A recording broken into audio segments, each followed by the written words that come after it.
अस्सलाम वालेकुम नाज़रीन। एक वक्त ऐसा भी आया था कि इमाम अली अलैहिस्सलाम से मुकाबला करने के लिए एक ताकतवर पहलवान को बहुत बड़ा लालच देके बुलाया गया और उस पहलवान का नाम था फतेह पहलवान, जो कि 400 आदमियों जितनी ताकत रखता था। नाज़रीन, आज हम आपको इस वीडियो में बताएंगे कि फतेह पहलवान कौन था और उसे क्या लालच देके बुलाया गया था। वीडियो को आखिर तक जरूर देखिएगा। वीडियो में आगे बढ़ने से पहले हमारे चैनल को लाइक और सब्सक्राइब जरूर कीजिएगा कि आप ऐसी मजीद वीडियो देख सके। आप देख रहे हैं दूरे नजर सईदा बिनिश के साथ। आइए वीडियो की तरफ बढ़ते हैं। नाज़रीन, ताबूत के करीब एक कबीला आबाद था। इस कबीले का एक सरदार था जो कि उस हिस्से का बादशाह भी था और इमाम अली से बहुत बुग़्ज़ रखता था और काफिर था। इसने इमाम अली अलैहिस्सलाम को ख़त्म करवाने के लिए एक कबीला बनवाया और अलग अलग मुल्कों से ताकतवर पहलवान मंगवा लिए और उन पहलवानों में आपस में कुश्ती करवाई। 400 में से 2 निकले, फिर उन 200 पहलवानों की कुश्ती करवाई। उनमें से 100 निकले, फिर उन 100 पहलवानों की कुश्ती करवाई। उनमें से 50 निकले, फिर उन 50 की आपस में कुश्ती करवाई। उनमें से 25 निकले। ऐसा करते करते उनमें से बस 2 पहलवान रह गए और फिर उनकी आपस में कुश्ती करवाई, जिनमें से एक जीत गया। जो पहलवान जीत चुका था उसका नाम था फतेह पहलवान। ये पहलवान 400 पहलवान जितनी ताकत रखता था। बादशाह बहुत मुतासिर हुआ और कुछ दिन उसे आराम करने को कहा और फिर उसे बुलाया और उस पहलवान को कहा, मैंने तुम पर इतना खर्च किया, इतने पहलवान बुलाए, क्या तुम इन सब की वजह जानते हो? पहलवान ने कहा, नहीं। बादशाह ने कहा, मैं अपने लिए कोई पहलवान नहीं रखना चाहता, बल्कि मुझे एक शख्स से शदीद नफरत करता हूँ। उसकी पहलवानी बहुत मशहूर है। अब ये बात काबिल गौर है, इमाम अली अलैहिस्सलाम का जिक्र पहलवानों में क्यों किया गया। इस बादशाह के कहने पर इसके दरबार में एक लेखक था। इमाम अली अलैहिस्सलाम के बारे में यही लिखा था कि वो बहुत बड़े पहलवान और ताकतवर हैं।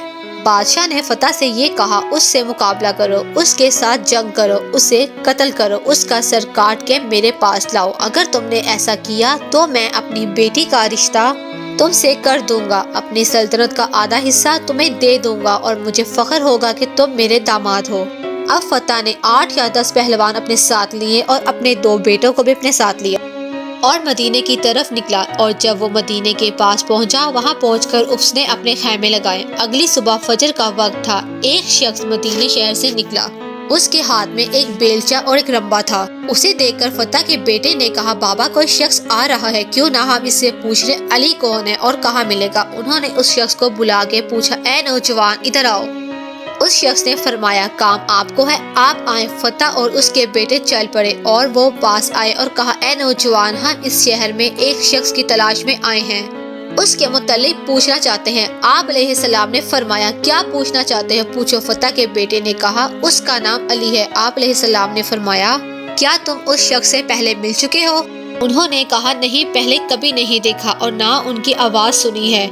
आप अलैहिस्सलाम ने फरमाया, उस शख्स से क्या काम है? उन्होंने कहा, हम उसके साथ कुश्ती करना चाहते हैं। आप अलैहिस्सलाम ने फरमाया, वो क्यों? उसके बेटों ने कहा, हमने उस काम के पैसे मिले हैं। फतेह ने कहा, मुझे इस काम का बहुत बड़ा इनाम भी मिलेगा और वो मुझे मेरी पसंदीदा लड़की से शादी करने का मौका मिलेगा।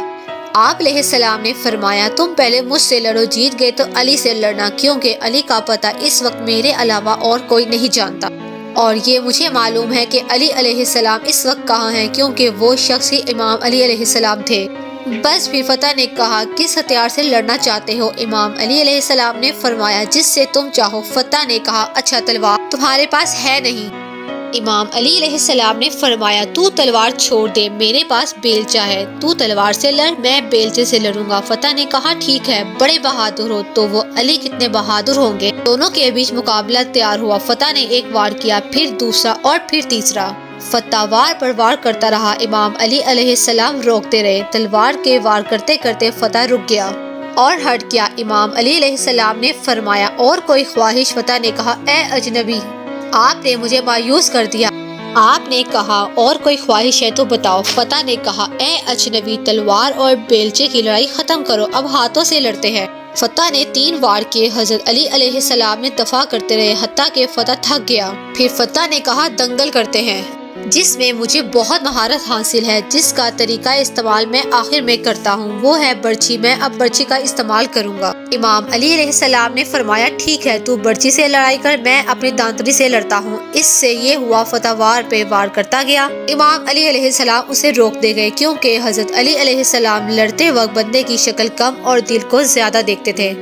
آپ علیہ السلام نے محسوس کیا اس شخص کے اوزار چل رہے ہیں پر دل صاف ہے۔ اب کیا ہوا؟ فتح نے کہا میں تھک گیا ہوں، تو نے ایک وار نہیں کیا، اب تو وار کر۔ آپ علیہ السلام کے پاس جو رمبا تھا آپ نے اس کی طرف کیا اور اشارہ کرتے گئے۔ مولا علی رمبے کو اوپر کرتے جا رہے تھے، فتح بھی رمبے کے ساتھ اوپر جا رہا تھا۔ گھبرا گیا، بیٹے پریشان ہو گئے، نوکر خوفزدہ ہو گئے، یہ کیا ماجرا ہے؟ اگر اس بندے میں یہ کمال ہے تو پھر علی علیہ السلام کے کمال کا عالم کیا ہوگا؟ فتح نے کہا اے اجنبی، میں ہار گیا اور اپنی ہار قبول کرتا ہوں۔ آپ جیت گئے ہیں، آپ مجھے نیچے اتار دیں۔ مولا علی علیہ السلام نے اسے نیچے اتارا اور اپنا رمبا اور بیلچہ بھی نیچے رکھ دیا اور فرمایا بتاؤ کیا کہنا چاہتے ہو؟ فتح نے کہا اے اجنبی، جس معاملے کے لیے میں آیا ہوں وہ پورا نہیں ہوا، پر تم مجھے بتاؤ تم کون ہو؟ مولا علی علیہ السلام نے فرمایا جس علی کو تم ڈھونڈ رہے ہو میں وہی علی ہوں۔ جیسے فتح نے یہ سنا ڈر گیا، رونے لگ گیا۔ مولا علی علیہ السلام نے پوچھا فتح کیوں رو رہے ہو؟ اس نے کہا بڑی امید لے کے آیا تھا، بڑا انعام ملے گا اور جس عورت سے مجھے محبت تھی وہ ملے گی۔ مولا علی علیہ السلام نے فرمایا اے پہلوان، تو آیا کس در سے ہے؟ جس در سے کوئی خالی نہیں گیا۔ فتح نے کہا اے علی علیہ السلام، بات اگر صرف انعام کی ہوتی تو میں آپ سے مانگ لیتا، دراصل بات آپ کے سر کی ہے۔ آپ علیہ السلام نے فرمایا کیا ہوا؟ اپنی تلوار نکال، میری گردن کاٹ اور اپنا مقصد پورا کر۔ فتح نے کہا اے علی علیہ السلام، اتنی مدت کے بعد کوئی رہبر ملا ہے اور میں ایک عورت کی خاطر اس کی گردن کاٹ دوں؟ یہ نہیں ہو سکتا۔ مولا علیہ السلام آپ کو قتل کرنے آیا تھا لیکن خود ہار بیٹھا ہوں، آپ مجھے کلمہ پڑھائے، میں مسلمان ہونا چاہتا ہوں۔ مولا علی علیہ السلام نے اسے کلمہ پڑھایا اور فرمایا تیرا نام فتح تھا، اب میں کیا رکھوں؟ فتح نے کہا جو آپ کو منظور ہو۔ مولا علیہ السلام مسکرائے اور فرمایا آج سے تیرا نام کمبر ہے، اور تاریخ گواہ ہے کہ تب سے لے کے جنگ صفین، جنگ جمل اور آخر تک آپ علیہ السلام کے دامن کو کمبر نے نہیں چھوڑا۔ ماشاءاللہ، جزاک اللہ۔